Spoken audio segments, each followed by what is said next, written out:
Bonsoir à tous et soyez les bienvenus sur cette chaîne bénie, ma Bible quotidienne. Et si Dieu était en train de préparer ton mariage, alors même que tu as l'impression que rien ne se passe, tu pries peut-être depuis des mois, parfois depuis des années. Tu vois d'autres personnes se marier, construire une famille, avancer dans leur vie, tandis que toi, tu te demandes si Dieu t'a oublié. Tu souris devant les autres, mais dans le secret de ton cœur, une question revient sans cesse. Seigneur, est-ce que mon tour viendra un jour? Si tu te reconnais dans ces paroles, cette vidéo est peut-être une réponse à une prière que tu n'as jamais osé exprimer à voix haute. La Bible nous montre que Dieu agit souvent dans le silence avant d'agir publiquement.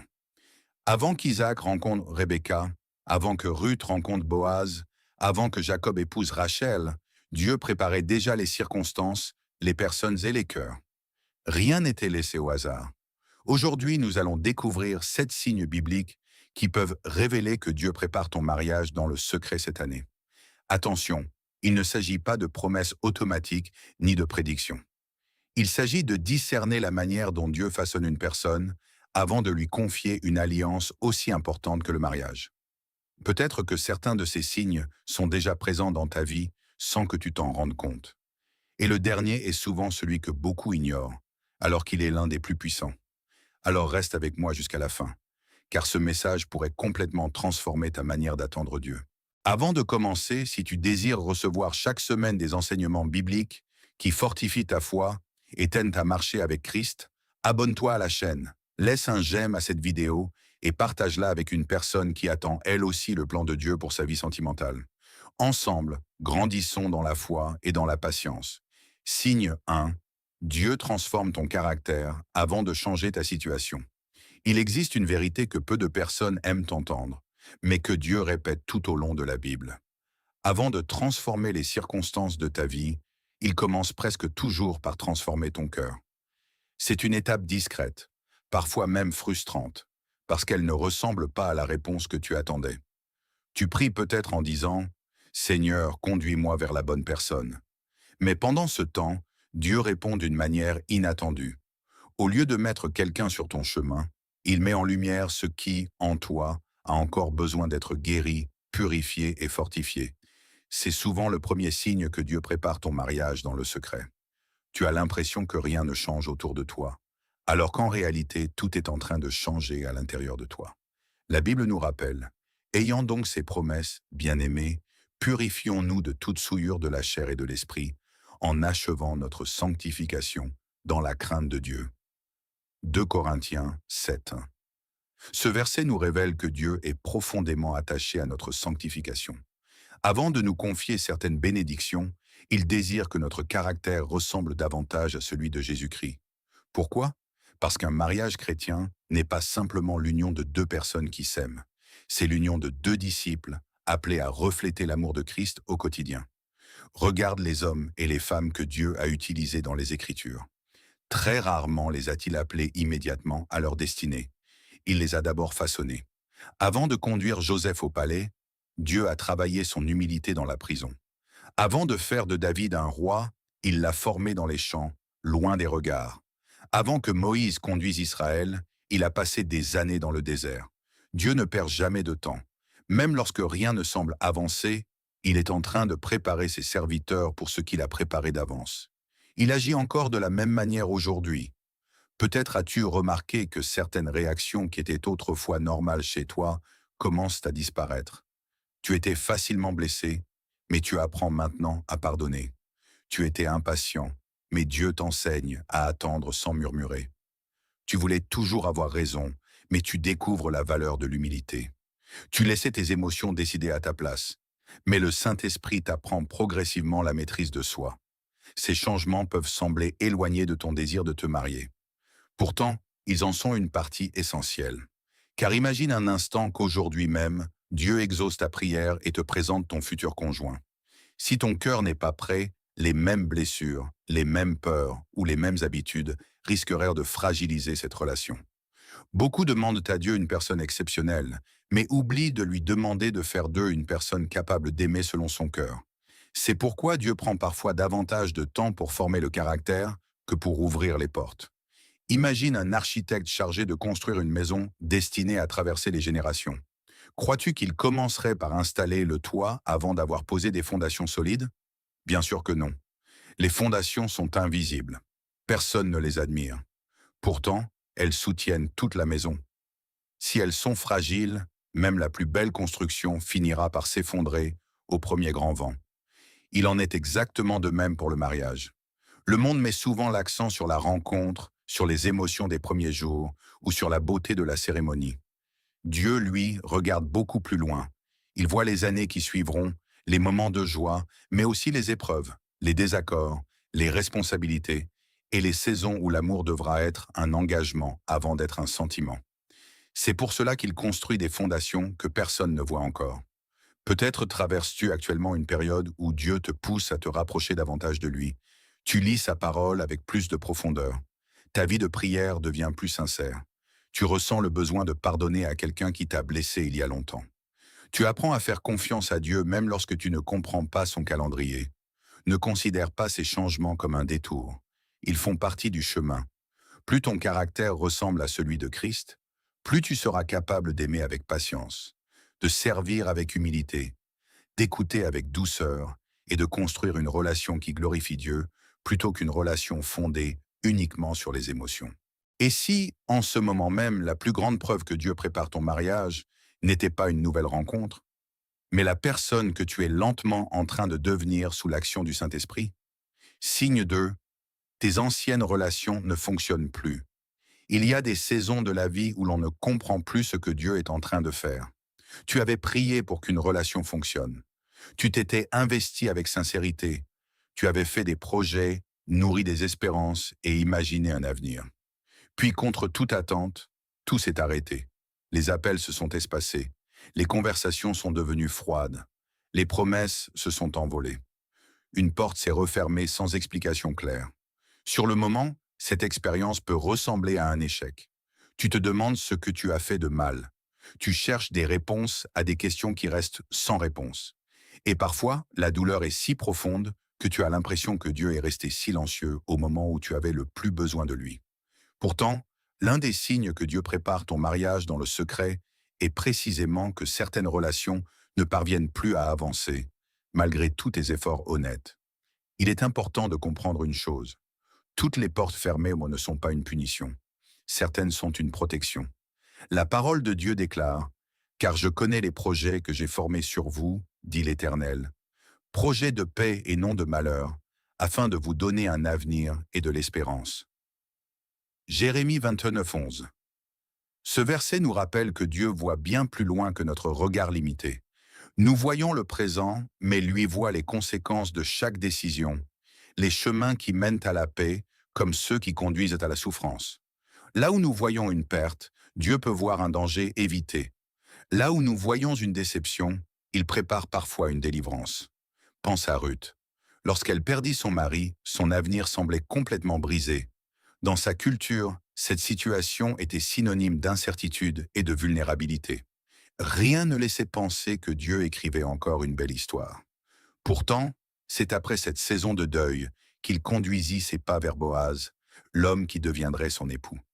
Si Ruth s'était arrêtée à sa douleur, elle n'aurait jamais imaginé que Dieu préparait déjà une nouvelle page de sa vie. Joseph a lui aussi connu des portes qui se sont brutalement refermées. Il a perdu sa liberté, sa réputation et le confort de sa famille. Vendu comme esclave, puis emprisonné injustement, tout semblait contredire les promesses de Dieu. Pourtant, chaque porte fermée le rapprochait du palais où Dieu voulait l'établir. Ce qui paraissait être une succession d'échecs était en réalité une succession d'étapes vers son appel. Dieu agit souvent de cette manière. Il ferme une saison pour en ouvrir une autre au moment qu'il a choisi. Cela ne signifie pas que chaque rupture vient directement de Dieu. Les êtres humains prennent aussi leurs propres décisions et vivent les conséquences de leurs choix. Mais même lorsque des situations douloureuses surviennent, Dieu est capable de les transformer en instruments de sa grâce. Ce que l'ennemi voulait utiliser pour te décourager, Dieu peut s'en servir pour te préserver et te conduire vers quelque chose de meilleur. Avec le recul, beaucoup de croyants témoignent de cette même réalité. Ils remercient Dieu pour des relations qu'ils avaient pourtant supplié le Seigneur de sauver. Sur le moment, Ils pleuraient une séparation. Des années plus tard, ils découvrent qu'ils auraient souffert davantage si cette relation avait continué. Ils comprennent alors que la main de Dieu était déjà à l'œuvre, même lorsqu'ils ne la voyaient pas. Peut-être es-tu dans cette saison aujourd'hui. Tu portes encore les blessures d'une histoire qui s'est terminée. Tu te demandes pourquoi tes efforts n'ont pas suffi. Tu as parfois l'impression d'avoir perdu un temps précieux, mais laisse cette pensée s'enraciner dans ton cœur. Dieu ne gaspille jamais les saisons de ta vie. Même les larmes peuvent devenir un terrain où mûrissent la sagesse, le discernement et la confiance en lui. Parfois, une relation prend fin parce que Dieu veut d'abord restaurer ton identité en Christ avant de t'unir à quelqu'un d'autre. Parfois, il retire une personne de ton chemin parce qu'il connaît des aspects de son cœur ou de l'avenir que tu ne peux pas voir. Et parfois encore, il permet une séparation afin de t'éviter une souffrance beaucoup plus grande dans les années à venir. C'est pourquoi il est essentiel de ne pas mesurer l'amour de Dieu uniquement à travers les portes qu'il ouvre. Son amour se manifeste aussi dans celles qu'il ferme. Il est possible qu'aujourd'hui, tu regardes encore avec tristesse une relation qui appartient déjà au passé. Pourtant, Dieu voit devant toi une route que tu n'as pas encore parcourue. Une route où il continue de préparer ton cœur, de diriger tes pas et de faire de la place pour son projet. Car lorsque Dieu retire ce qui semble bon à nos yeux, ce n'est jamais pour nous laisser les mains vides. C'est souvent parce qu'il prépare quelque chose qui correspond davantage à sa volonté et qui portera un fruit durable dans le temps. Tu es toujours là? C'est que tu aimes bien la vidéo. Clique sur s'abonner et on continue ensemble. Signe 3. Tu développes une paix qui ne dépend plus de ton statut amoureux. Il existe un changement intérieur que beaucoup ne remarquent pas immédiatement, mais qui révèle souvent une profonde maturité spirituelle. Au début, tu priais peut-être chaque jour pour te marier. Cette attente occupait une grande partie de tes pensées. Chaque mariage auquel tu assistais, chaque annonce de fiançailles, chaque photo d'un couple heureux sur les réseaux sociaux pouvait réveiller un sentiment de manque ou de découragement. Tu avais parfois l'impression que ton bonheur dépendait entièrement de cette rencontre que tu attendais avec impatience. Puis sans même t'en rendre compte, quelque chose a commencé à changer. Ton désir de te marier est toujours présent. Tu ne l'as pas abandonné, car le mariage est une institution voulue par Dieu. Mais ce désir ne gouverne plus chacune de tes journées. Il n'est plus le centre de tes émotions, ni la mesure de ta valeur. Tu continues de présenter cette demande au Seigneur, mais elle ne consume plus ton cœur comme auparavant. C'est un signe discret, mais extrêmement puissant. Jésus a déclaré à ses disciples, « Je vous laisse la paix, je vous donne ma paix. Je ne vous donne pas comme le monde donne. Que votre cœur ne se trouble point et ne s'alarme point. » Jean 14, 27. La paix que Jésus promet est très différente de celle que le monde recherche. Le monde dit, « Tu seras en paix lorsque tu auras trouvé la bonne personne, lorsque tu seras enfin marié ou lorsque tous tes rêves se seront réalisés. » Mais Jésus enseigne exactement l'inverse. Sa paix ne dépend pas des circonstances. Elle naît de sa présence. Voilà pourquoi certaines personnes possèdent tout ce qu'elles désiraient, mais vivent pourtant dans une profonde inquiétude. D'autres, en revanche, traversent une saison d'attente et demeurent remplies d'une paix inexplicable. Cette paix est le fruit d'une relation vivante avec Dieu. Peut-être remarques-tu aujourd'hui que tu apprécies davantage les moments passés dans la prière. Tu trouves de la joie en lisant la parole de Dieu. Tu découvres qu'il est possible d'être pleinement heureux sans que toutes tes prières aient encore reçu une réponse visible. Ce n'est pas de la résignation. Ce n'est pas le fait de renoncer au mariage. C'est une confiance nouvelle qui grandit dans ton cœur. Tu comprends progressivement que ton identité ne repose pas sur une alliance humaine, mais sur ton appartenance à Jésus-Christ. Le monde pose souvent cette question, es-tu célibataire ou en couple? Comme si le statut amoureux définissait la valeur d'une personne. Pourtant, la Bible pose une autre question bien plus importante. À qui appartiens-tu? Lorsque tu appartiens à Christ, ton identité est déjà établie. Tu n'as pas besoin qu'une autre personne te donne la valeur que Dieu t'a déjà accordée. Tu es aimé avant d'être marié. Tu es précieux avant de porter une alliance à ton doigt. Tu es complet parce que Dieu t'a créé à son image et qu'il t'a racheté par le sacrifice de son Fils. C'est précisément à ce moment-là qu'un changement profond s'opère. Le mariage cesse peu à peu d'être une nécessité absolue pour devenir une bénédiction que tu remets entre les mains de Dieu. Beaucoup souffrent dans leur relation parce qu'ils attendent inconsciemment de leur conjoint ce que seul Dieu peut offrir. Ils cherchent quelqu'un qui guérira toutes leurs blessures, effacera toutes leurs insécurités et comblera tous leurs besoins affectifs. Mais aucun être humain ne peut porter un poids aussi lourd. Lorsque deux personnes entrent dans le mariage en espérant que l'autre deviendra leur sauveur, elles finissent souvent par être déçues. Pourquoi? Parce que seul Jésus est capable de combler les besoins les plus profonds du cœur humain. Dieu ne prépare pas deux personnes incomplètes qui espèrent se réparer mutuellement. Il prépare deux disciples qui ont appris à trouver leur sécurité en Christ avant de construire une vie ensemble. Cela ne signifie pas qu'ils seront parfaits.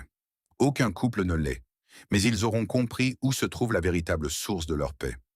Ainsi, lorsque les difficultés apparaîtront, leur relation ne reposera pas uniquement sur leurs émotions, mais sur une fondation beaucoup plus solide, leur communion avec Dieu.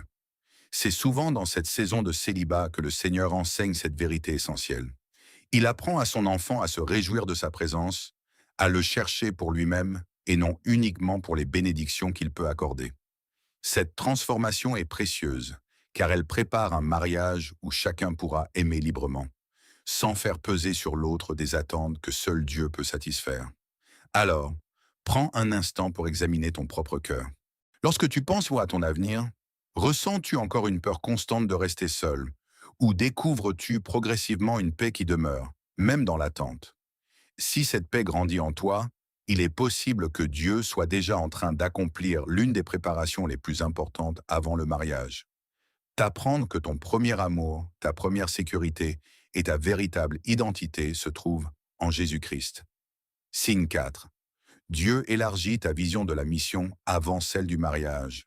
Il existe un quatrième signe que beaucoup ne remarquent pas immédiatement, parce qu'il ne concerne pas directement les relations amoureuses. Pourtant, il peut révéler que Dieu est déjà en train de préparer ton avenir. Au lieu de concentrer toute ton attention sur le mariage, il commence à élargir ta vision. Peu à peu, tes prières changent, tes priorités évoluent. Tu ne cherches plus seulement à savoir avec qui tu partageras ta vie, mais aussi pourquoi Dieu t'a placé sur cette terre. C'est un changement profond. Tu réalises que ton existence ne se résume pas à trouver un conjoint. Tu comprends que Dieu t'a créé avec un appel, une mission et une responsabilité dans son royaume.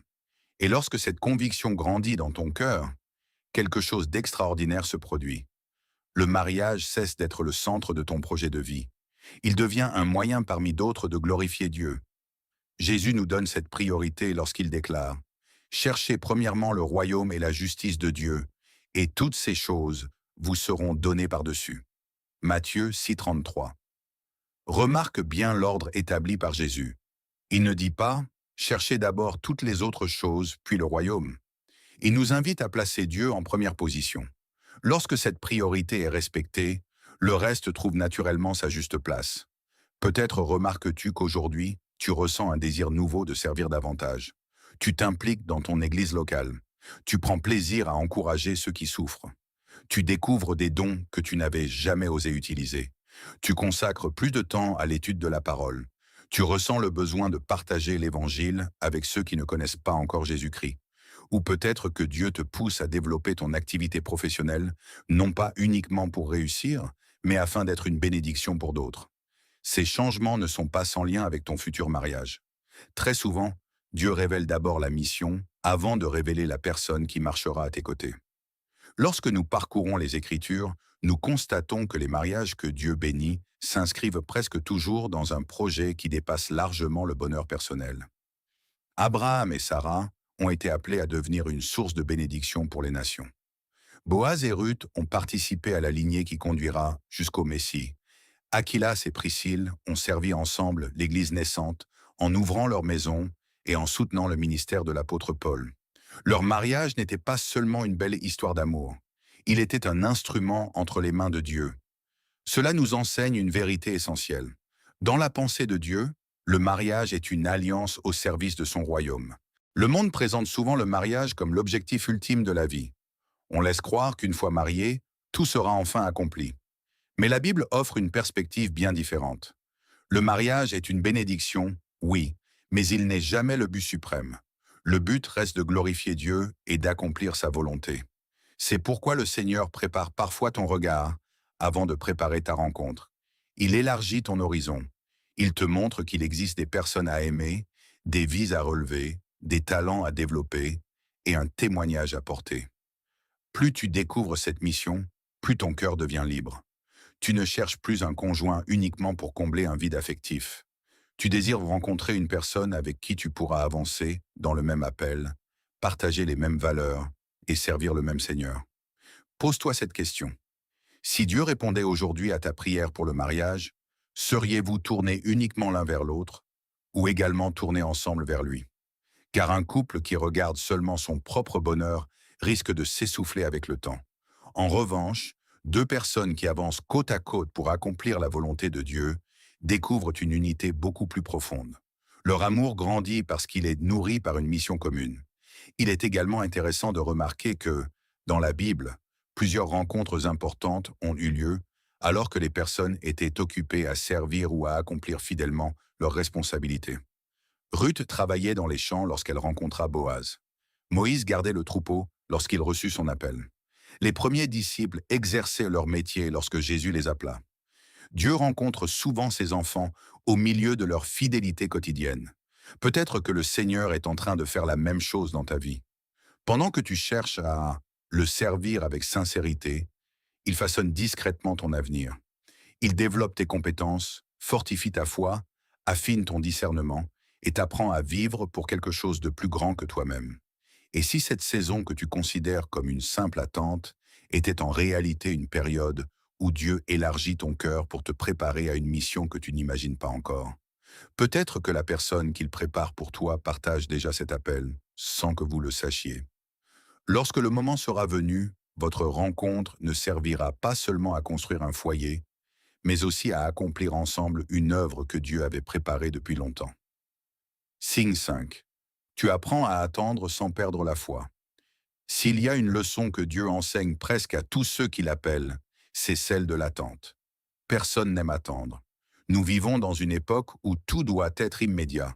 Un message reçoit une réponse en quelques secondes, une commande arrive en quelques jours, une information est accessible en un clic.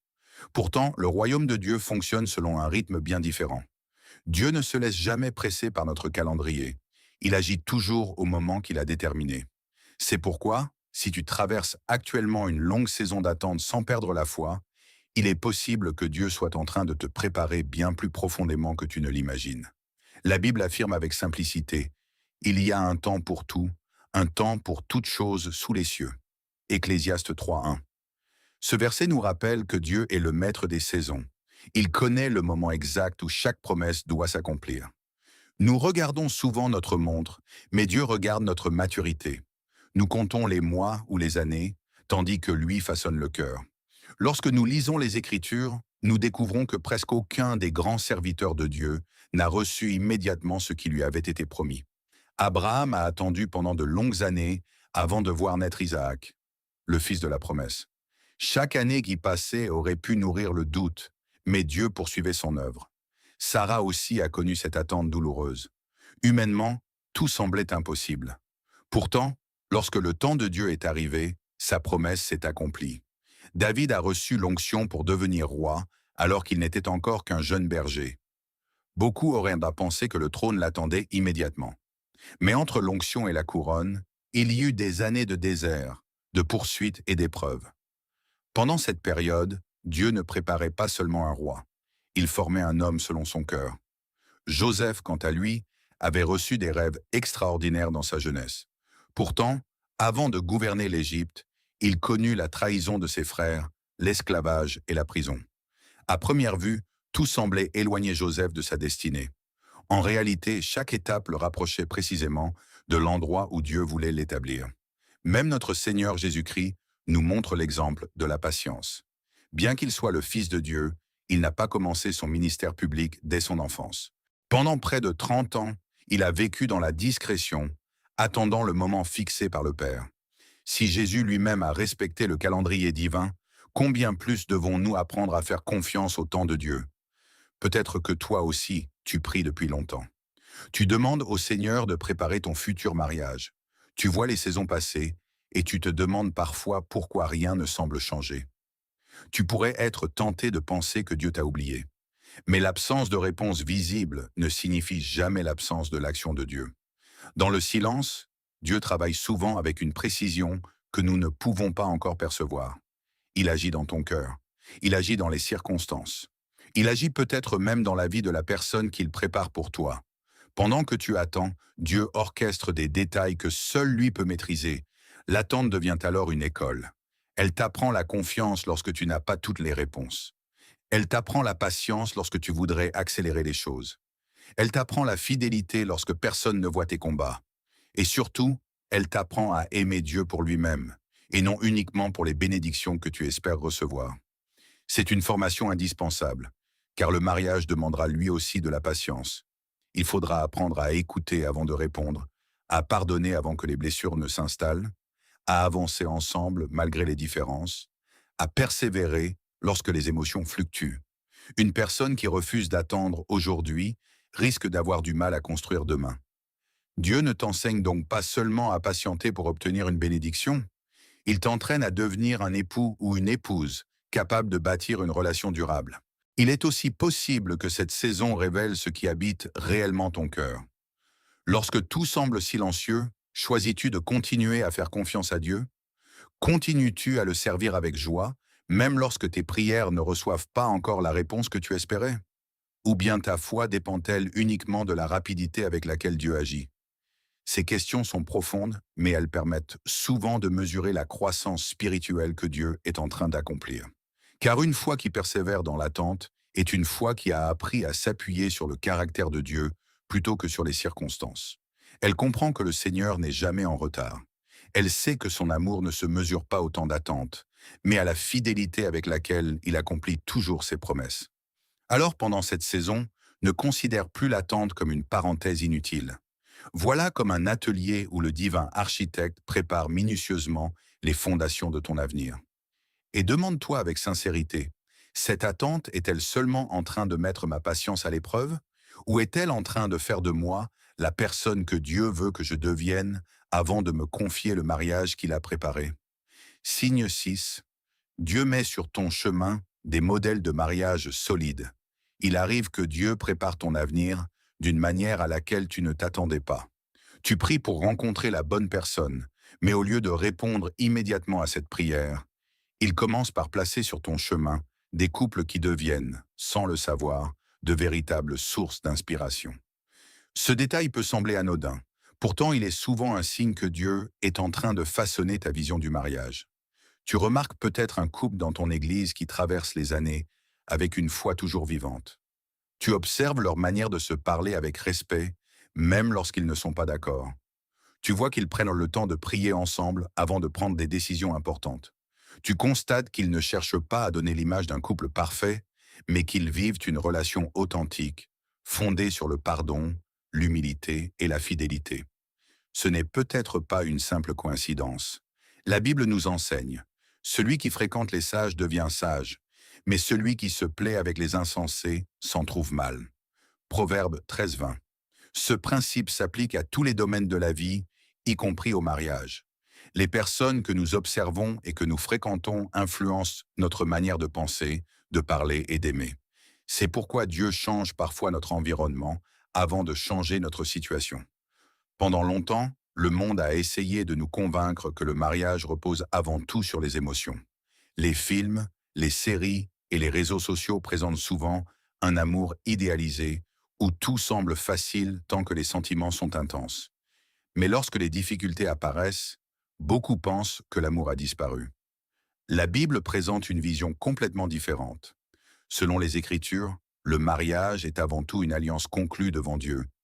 Les émotions sont un cadeau précieux, mais elles ne constituent pas le fondement de la relation. Le véritable fondement est l'engagement. C'est la décision quotidienne d'aimer, de servir, de pardonner et de rester fidèle, même lorsque les circonstances deviennent plus difficiles. Lorsque Dieu place devant toi des couples qui vivent cette réalité, il est peut-être en train de corriger certaines idées que tu avais inconsciemment acceptées. Tu découvres que communiquer avec douceur est plus important que d'avoir toujours raison. Tu comprends que demander pardon n'est pas une faiblesse, mais une preuve de maturité. Tu réalises que deux personnes peuvent traverser des désaccords sans remettre leur amour en question. Tu observes que les couples les plus solides ne sont pas ceux qui n'ont jamais connu de tempête, mais ceux qui ont choisi de rester unis au milieu des épreuves en s'appuyant sur le Seigneur. Ces témoignages silencieux valent parfois plus qu'un long enseignement. Ils montrent qu'un mariage chrétien est possible, non pas parce que deux personnes sont parfaites, mais parce qu'elles ont décidé de laisser Dieu occuper la première place dans leur foyer. Regarde par exemple Aquilas et Priscille.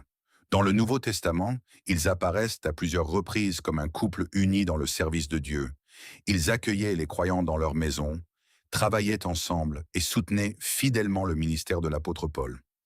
Leur histoire nous rappelle qu'un mariage peut devenir un véritable témoignage pour ceux qui entourent le couple. Aujourd'hui encore, Dieu utilise des foyers fidèles pour encourager ceux qui sont encore dans l'attente. Peut-être qu'il veut te montrer, à travers leur exemple, ce qu'aucun livre ou aucune théorie ne pourrait enseigner avec autant de force. Il est également possible que ces rencontres réveillent en toi un nouveau désir. Non plus seulement celui de te marier, mais celui de construire un foyer qui glorifie Dieu. Tu ne rêves plus simplement d'une belle cérémonie ou d'une vie confortable. Tu commences à désirer une relation où Christ sera réellement au centre, où la prière aura sa place, où le pardon sera pratiqué et où les enfants, si Dieu en accorde, grandiront dans la foi. Cette transformation de ta vision est déjà une préparation. Car Dieu ne veut pas seulement te donner un conjoint. Il veut t'apprendre à reconnaître ce qui fait la force d'un mariage durable. En observant ces modèles, tu développes un discernement nouveau. Tu comprends qu'il ne faut pas seulement rechercher une personne attirante ou compatible, mais une personne qui aime sincèrement le Seigneur et qui est prête à construire une alliance fondée sur sa parole. Alors, ouvre les yeux sur les personnes que Dieu place autour de toi. Peut-être que les leçons dont tu auras le plus besoin dans ton futur mariage ne viendront pas d'abord de ton expérience personnelle, mais de l'exemple discret de couples qui marchent fidèlement avec Dieu depuis de nombreuses années. Et si le Seigneur était déjà en train de te montrer, à travers leur vie, le type de foyer qu'il désire bâtir avec toi un jour? Peut-être que cette préparation silencieuse vaut autant que la rencontre elle-même, car elle te permettra de reconnaître et de construire un mariage qui résistera aux épreuves et glorifiera Dieu pendant de nombreuses années. Signe 7. Tu ressens une confiance grandissante dans le calendrier de Dieu. Parmi tous les signes que nous avons découverts jusqu'à présent, celui-ci est sans doute le plus discret, mais aussi le plus révélateur. Rien n'a peut-être changé autour de toi. Tu es toujours célibataire. Tu ne connais pas encore la personne avec qui tu partageras ta vie. Tu ignores où, quand ou comment cette rencontre aura lieu. Pourtant, au plus profond de ton cœur, quelque chose est différent. Tu commences à faire davantage confiance à Dieu qu'à tes propres calculs. Autrefois, tu regardais souvent le calendrier avec inquiétude. Tu comparais ton parcours à celui des autres. Tu te demandais pourquoi certaines personnes trouvaient rapidement leur conjoint, tandis que toi, tu avais l'impression de rester au même endroit. Tu pensais parfois que le temps jouait contre toi. Chaque année qui passait semblait ajouter une nouvelle interrogation. Mais progressivement, le Saint-Esprit a commencé à transformer ton regard. Tu réalises que Dieu n'est jamais pressé, parce qu'il n'est jamais en retard. Cette vérité paraît simple, mais elle demande une profonde maturité spirituelle pour être réellement vécue. Le psalmiste écrit « Recommande ton sort à l'Éternel, mets en lui ta confiance, et il agira. » Psaume 37, 5. Remarque bien cette promesse. Le texte ne dit pas que Dieu expliquera immédiatement chacun de ses plans. Il ne promet pas que nous comprendrons toutes les raisons de son attente. En revanche, il nous invite à lui remettre notre chemin avec confiance, en étant certain qu'il agira au moment qu'il a choisi. C'est là que naît une paix nouvelle. Tu continues d'avoir des questions, mais elles ne dirigent plus ta vie. Tu continues de désirer le mariage, mais ce désir ne produit plus la même anxiété. Tu continues d'espérer, mais ton espérance repose désormais sur la fidélité de Dieu, plutôt que sur tes propres prévisions. Cette confiance ne signifie pas que tous les doutes disparaissent du jour au lendemain. Il peut encore arriver que certaines pensées reviennent, surtout lorsque tu vois d'autres personnes avancer plus vite que toi. Cependant, ces pensées ne prennent plus le contrôle de ton cœur. Tu les remets au Seigneur, convaincu qu'il connaît mieux ton avenir que toi-même. L'une des plus grandes victoires spirituelles consiste justement à accepter que Dieu voit ce que nous ne voyons pas. Imagine un enfant qui voyage en voiture avec ses parents. Il ne comprend pas toujours pourquoi ils empruntent un détour ou pourquoi ils ralentissent à certains endroits. Il pourrait croire qu'ils perdent du temps. Pourtant, les parents voient la route dans son ensemble. Ils connaissent les dangers, les embouteillages et la destination finale. Notre relation avec Dieu ressemble souvent à cela.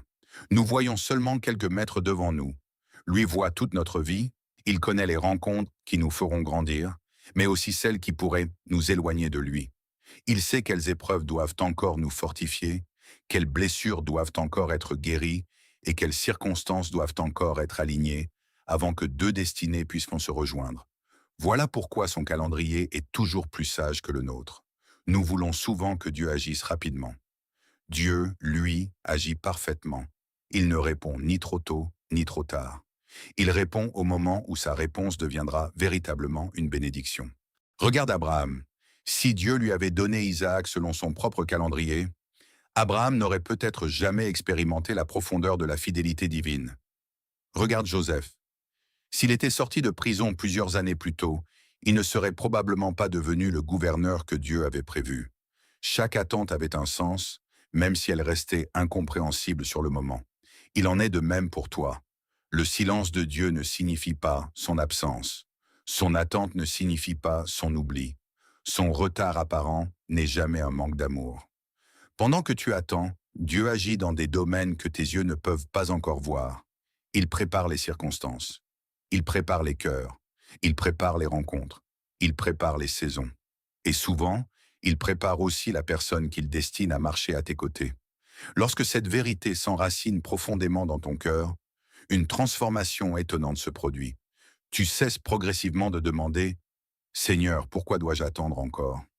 À la place, une autre prière commence à naître. « Seigneur, continue de faire de moi la personne que tu veux que je sois. » Cette simple prière révèle une grande maturité. Elle montre que ton objectif principal n'est plus seulement de recevoir une bénédiction, mais de ressembler davantage à Jésus-Christ. Car au fond, le plus beau cadeau que Dieu puisse te faire avant ton mariage n'est pas seulement de te présenter la bonne personne, c'est de faire de toi un homme ou une femme selon son cœur. Lorsque cette confiance grandit, ton regard change. Tu n'avances plus avec la peur de manquer quelque chose. Tu avances avec l'assurance que ce que Dieu a prévu pour toi ne peut pas t'échapper si tu demeures fidèle à sa volonté. Et c'est peut-être là le plus grand signe que Dieu prépare ton mariage dans le secret. Tu n'es plus obsédé par la date de la rencontre, parce que tu es désormais convaincu que le Dieu qui dirige les saisons de l'univers dirige aussi les saisons de ta vie.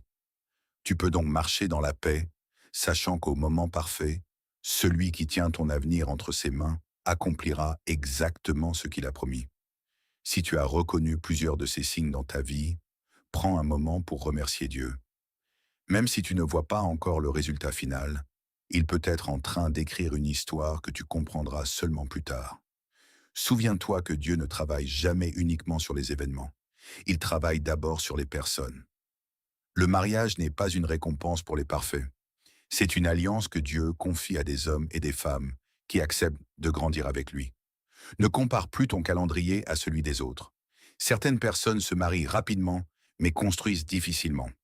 D'autres attendent plus longtemps, mais bâtissent une relation solide qui glorifie Dieu pendant des décennies. Ton histoire est unique, ton appel est unique, et le plan de Dieu pour ta vie ne ressemble à celui de personne d'autre.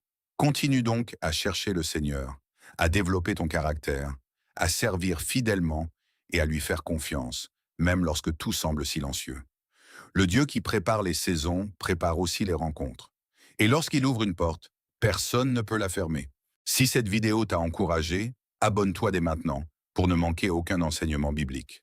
Laisse un j'aime afin que cette vidéo puisse toucher d'autres personnes qui traversent cette même attente. Partage-la avec un ami, un frère ou une sœur en Christ qui a besoin d'espérance aujourd'hui. Et j'aimerais terminer avec une question. Lequel de ces 7 signes reconnais-tu le plus dans ta vie en ce moment? Écris simplement dans les commentaires « Je fais confiance au calendrier de Dieu » ou partage le signe qui t'a le plus parlé aujourd'hui. J'aurai beaucoup de joie à te lire. Que le Seigneur fortifie ta foi, garde ton cœur dans la paix et t'accorde la sagesse d'attendre son temps parfait.